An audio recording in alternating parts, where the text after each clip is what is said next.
Dominick, are you feeling like we want to learn more about how to dominate our market? Be like king, the sharkpreneur, the best marketer in all of the land? I'm feeling like I need this today, right, Dom?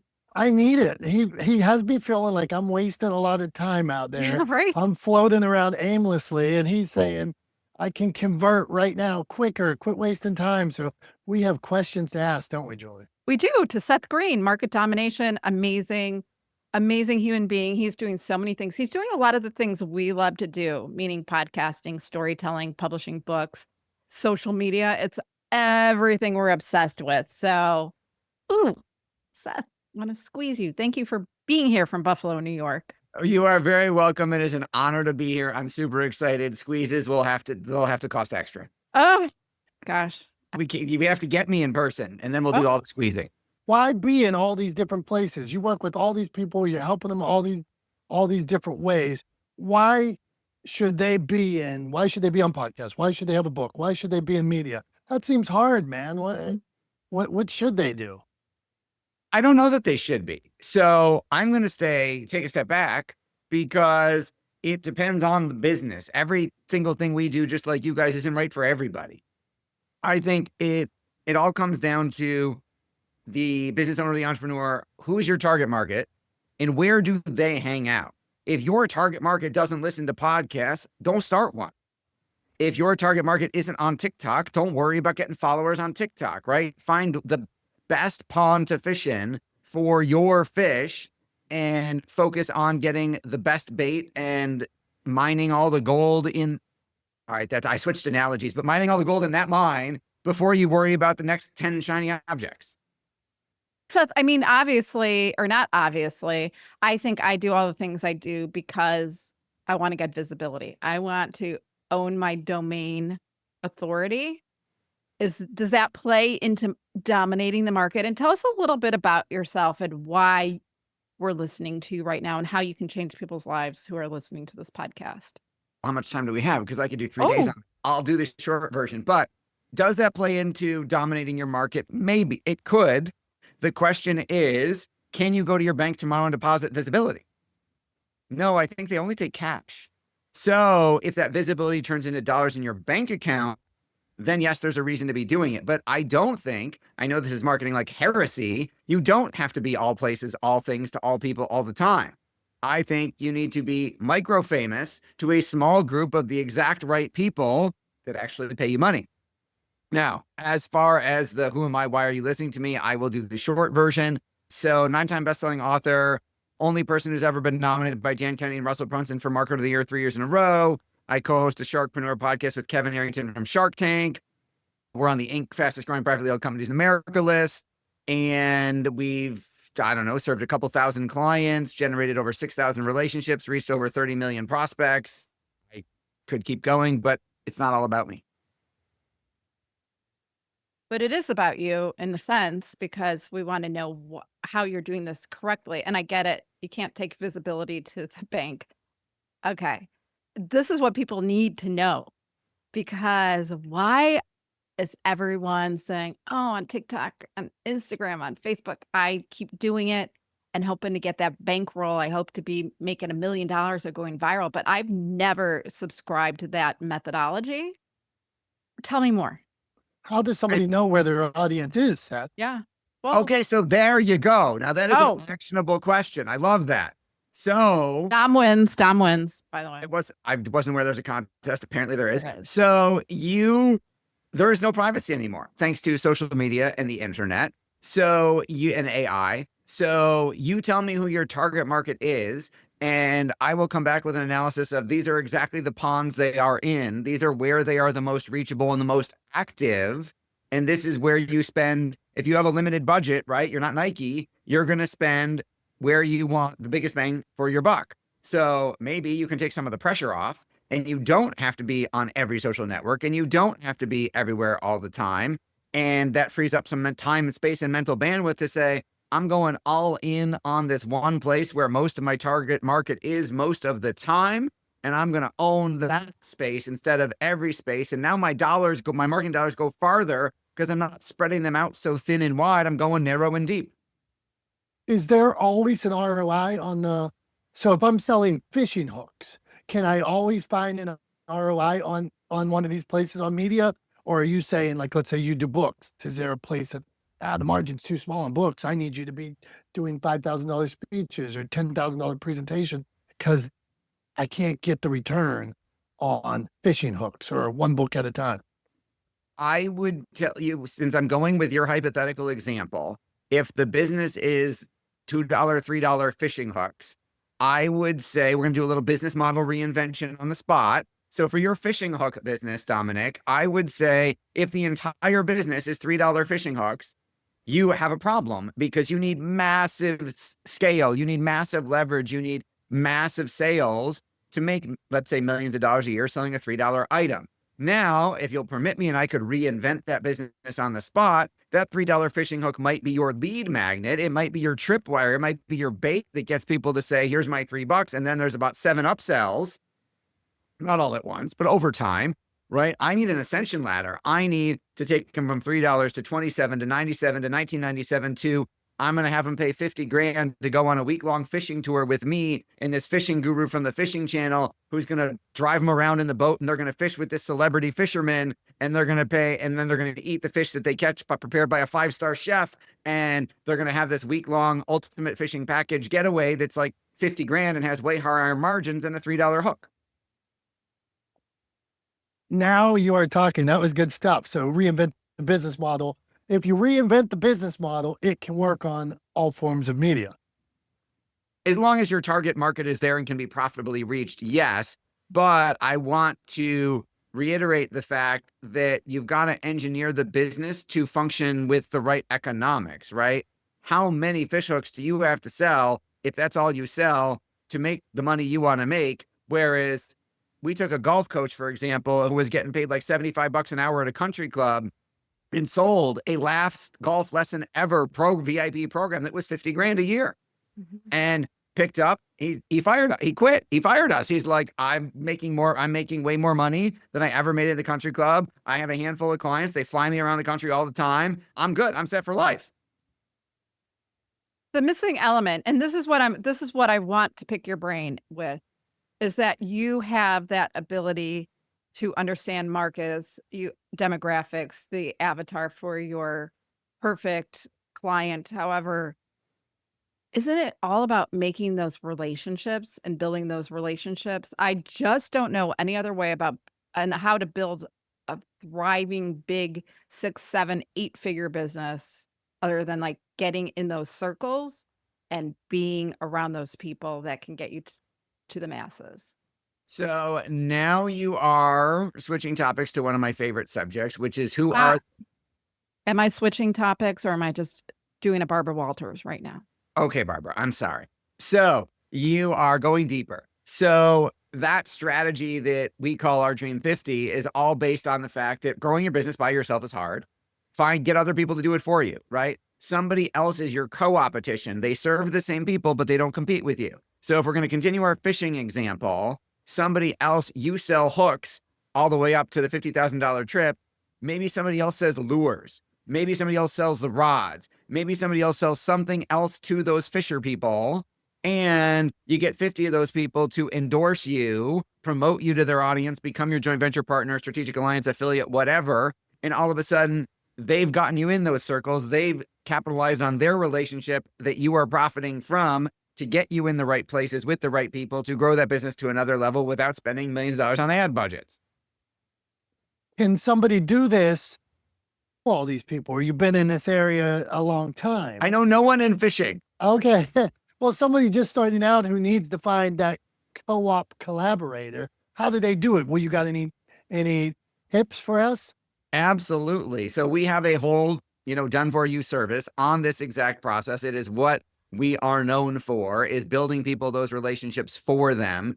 And I get asked this all the time on a podcast. If you had to start over $100 on a laptop and you know nobody, what do you do? Right? So I would go far. Let's say I've picked a niche that I'm really, really passionate about. I've got personal affinity for it, not because it's hot, not because crypto is the new thing, not because whatever, but because I bought some $27 course that told me to do it, but because I absolutely love something, right? I started out in business as a college financial aid negotiator because my dad drove me crazy for 4 years about the cost of college, that by the time I graduated, I'm like, there's got to be a better way to deal with the cost than this. So I had personal affinity for that target market. I got the pain that the kids were and parents were going through.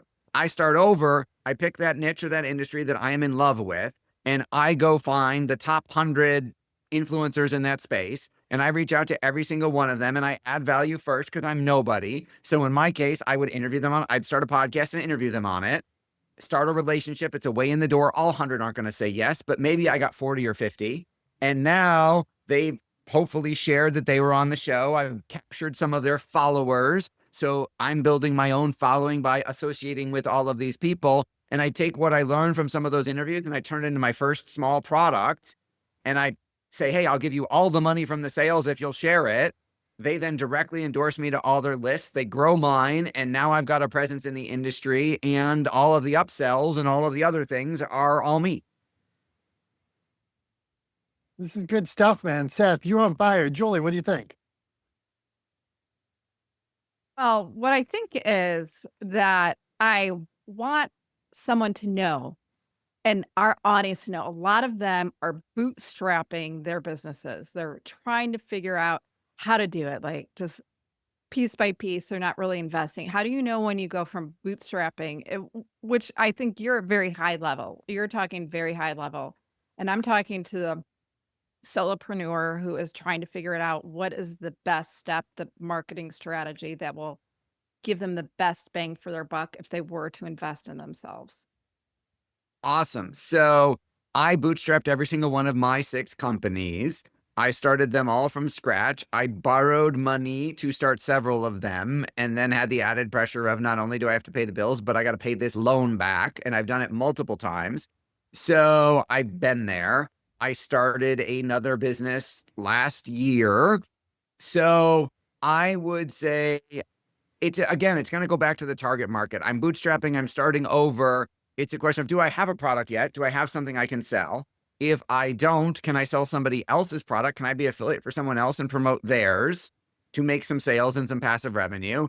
And can I create a product by associating myself with the right people? And who are those people in my industry, my niche? Because again, somebody else already has your audience. You just have to get them to share.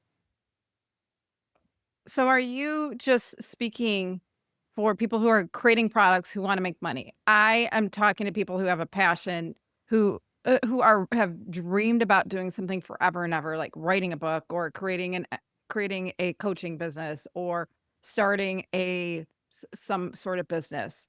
How do you direct them? Because what I hear is like starting a product and like let's make money. Let's think of a product. So for someone who's been doing this forever or have had this dream, what is your best advice for them?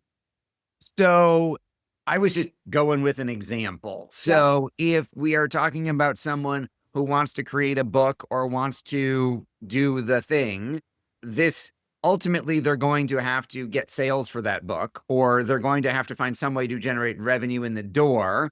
And Dominick said, hey, you're starting, from zero. What do you do? That's what I would do. Now, if you put me past zero, if you give me some type of budget, then my plans probably change because then I could afford to. So there's 2 types of media. There's bought media and earned media, right? I earn it by doing what you guys do. I earn it by building relationships with people and they share their audience with me. But if I've got any capital, I can buy access to those audiences, right? I could run ads on the social network they're most prevalent and active on to get myself there faster. Money can buy you speed. You either have 2 things. You either don't have money, but you got time to do the manual labor yourself, or you have money, but you don't have time. And then if you have the money, you can afford to pay other people like us, of course, to do it for them. What's your favorite platform right now for spend? Where do you go? First dollar, somebody's got 100, 500, where are you going? Google, Facebook, LinkedIn, where do you find the best? Again, it depends on where the target market is, because what might be right for you is going to be wrong for the next person. But the ones we probably run the most media spend on are Facebook, LinkedIn, and YouTube. Let's zero this down. What would you suggest for Dom and I as we are building a business? Okay, so You're the what expert. business are Yeah. we building? We're building a revolution for creative entrepreneurs. We have an event every year, but we are building a community of people that are trying to bootstrap, who are trying to break through that glass ceiling, that have those ideas, who've been doing it forever and just don't know how to take it to the next level. Yeah, business owners, small Yeah. business owners realizing they need to market themselves. Yeah. They need to sell the product. They need to be on a podcast. They need to have a book. They need Yep. these things could benefit them. We always say this world. Yep. How does this world benefit them? So is the business, as it stands right now in this example, is the business the thing to sell is the event, or are there other products and services beyond the event? Dom, you want to answer that one? Right now it's event, and then maybe soon a multiple time a year event. Okay. And we can obviously have another conversation about expanding that business model idea if you want. But let's go with my business is an event. I have to get more people to an event. You're looking at solopreneurs, it sounds like, or small business owners. Are there other events that they attend that you could collaborate with? Are there somebody else already has built a group of these people? So that Ooh. I Seth, guarantee you there's ooh. a dozen groups on LinkedIn aimed at this That's market true. that you could piggyback on. Yeah, for sure. You could literally run a LinkedIn sponsored in-mail ad and have LinkedIn send emails all day long coming from LinkedIn on your behalf, sending them your message. Okay. So Seth, when the people are advertising, do I need weekly ROI? Do I need monthly ROI? Is that something you discuss? If I come to you and I'm selling back to my fishing hooks, I like my fishing hooks today. If I'm selling, Of course you do. and I don't even fish, so I'm scared of those weird looking things. But if I'm selling fishing hooks and I come to you, do I need instant ROI, or would you be like, hey man, we're really trying to get you a course or this or that? We're looking at it after 3 months or 6 months, because people spend, they don't get ROI on the first 50, on the first 100, on the first 1,000. They're like, social media advertising doesn't work for me. I'm done. Seth was wrong. How do you get past that? Okay, so social media doesn't work for me. Seth was wrong. Then you did it wrong, because they wouldn't be they're not social networks, they're ad platforms, let's be honest. And they wouldn't be billion-dollar no one would ever advertise past the next day or the next week or the next month. They'd lose all their advertisers if it didn't work. So we know it works. It's a question of why didn't it work for you in this example? Again, I'd have to look at the ads and the copy and the targeting and the offer and everything to determine why it didn't work. So it's not that it doesn't work, it's that you didn't do it right, or your agency didn't do it right. We clean up other people's messes all the time. So do I need daily, weekly, monthly ROI? That's not a Seth question. That's a you question, right? If this is my only $100 in the world, it probably shouldn't be spent on advertising, in all honesty. And if it's, hey, I run a profitable business and I can afford to invest $5,000 a month in marketing, I'm making up the number, and it's not going to kill me if it doesn't work out every month, right? Then that's a different conversation than I need this to return 3x or I can't keep the lights on, right? You're coming at it from a different mindset depending on the different place you are in the business. So there's no hard and fast answer. There's no easy rule of thumb of when you should expect an ROI. We've had campaigns that hit right away. We've had campaigns that took 90 days of split testing and then tapped the gold mine, and our clients were thrilled and printing money from then on. It just depends. You never know in advance. The crystal ball is kind of murky. I want to congratulate you and shake your hand like you were talking hugs earlier on or something, but to know that you're not putting clients in a box, to know that if somebody was down to their final $100, you didn't say, hey, you need to spend it here. Maybe you should get gas for your car or keep your lights on today. Well said. Julie, do you mind? I find Seth interesting, so I want to go a different direction here. Let's go. Let's go. Because obviously Seth likes you better than he likes you. None of that is true. So Seth, I like to study people's social media, then I get intrigued. Now, you talk fast, but your vibe is good. I'm learning a lot. What I think the audience might find unique is I see that you're a black belt in martial arts. Is this correct? I just earned my 3rd degree black belt in Krav Maga this month. Okay. So did you start martial arts when you were a little kid, or is this something you went to later in life? I started when I was in middle school because my parents put me in because I was getting significantly bullied and needed to learn how to defend myself. I've been in it ever since. I've done different martial arts over the decades.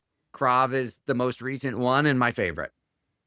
Does the defense, does the fight, the aggression, does that help in the business world? Absolutely, because it is my favorite form of stress reduction. Because all of the rest of the noise in my life gets turned down when I go to what we call our Fight Club class every Thursday, because literally it's really hard to think about work when someone is trying to punch you in the face. I love that. Isn't that what we feel like every single day, especially as we're growing and scaling our businesses? You feel like Someone's punching you in the face. Yes. So yes. You're getting trained in many different ways, Seth. That is pretty Yes. incredible. And I see that you are a great resource for people in business. And my heart goes out to you because I know somebody here in this conversation that got bullied a lot when he was a little kid. And I did too. So maybe that is what spars us to do things differently. And only the strong are the ones that say, I'm not going to listen to that noise anymore. What is, speaking of that and growth and scaling, what is one marketing tip? Because you are the dominator of all things marketing. What is that one marketing tip that we are missing as a collective that will help us just do things so I differently? want and more than bigger? one, but come on. What do All you right, got? give us 5. Give us 10. Market domination. I know. Give us 10. Give us 10, Help please. us market dominate like you. Come on. All right. So the first one I'm going to give you is going to be kind of opposite of what you're asking for, in that I'm going to tell you to stop worrying about all the shiny objects and stop thinking you have to be everywhere. And I'm going to tell you it's more important to work on yourself. I have one of my favorite quotes from one of my top 10 favorite books of all time. The book is The $4 Sandwich. The author is Dr. Corey Melnikoff. My favorite quote from that book is, who you are being affects how well what you do works. So I have found that our businesses take geometric leaps, not because we came up with some new marketing technology or some new marketing campaign, which we do, but they leap when I have a breakthrough, when I work on myself as a person, as a husband, as a father, as a leader, and I have an epiphany, and then the business magically grows to meet the new container that I am. So I would say spend more time working on yourself and your business will magically grow to meet the new you. I know it's not a hack. I know it's not a tip. No, it's not a true. platform to go beyond, but it works. If you don't have the foundation to build your business as the leader of whatever you're doing, then like why even do it? So that's some good stuff. Hey, before we go, I want to know about market domination. Can you and tell this us about book? He's a great book. I want to know about the company. Who can we help? Who can you help? Who do you want to help? And then he might have an offer for us too. Oh, you might? I hope let's so. hear it. Fingers crossed. He's giving us All all right, kinds so of value. So go the on. latest best-selling book is The Ultimate Guide to Growing Your Business with a Podcast, turning warm, fuzzy feelings into cold, hard cash, just like Julie and Dominick do. If you want 30% off the Amazon price, go to ultimatepodcastbook.com.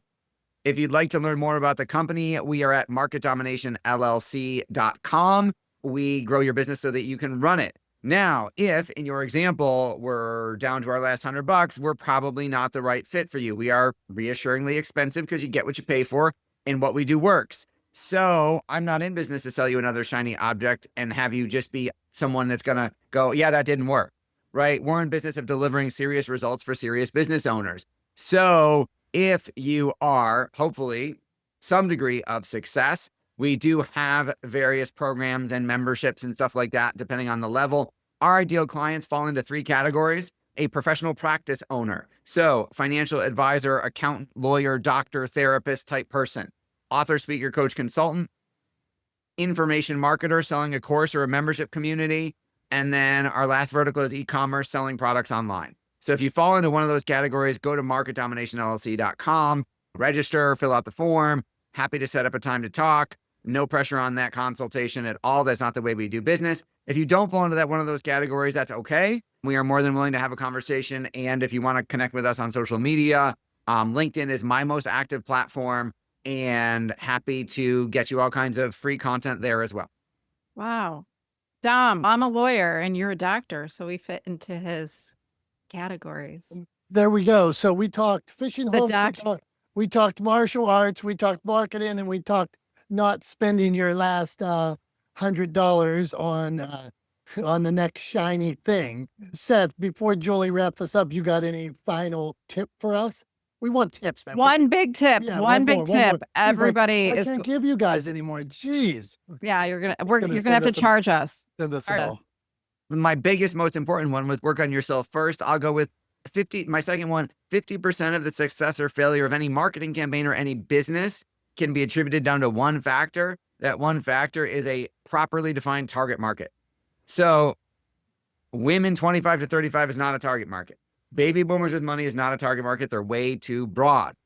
You need a laser focused, ultra micro specific niche target market where that pond is small enough that you can make yourself the biggest fish category of one in it. There we go. Creatives. Seth Roll it. Greene. Yeah. You need to reach out to Seth Greene, Market Domination. Everything we talked about and more will be in the show notes. Thank you, Seth. We appreciate you. And I know we're going to be picking your brain and probably stalking you on LinkedIn. So thanks, Seth. I appreciate it. It was a lot of fun. Thank you so much for having me. Thank you.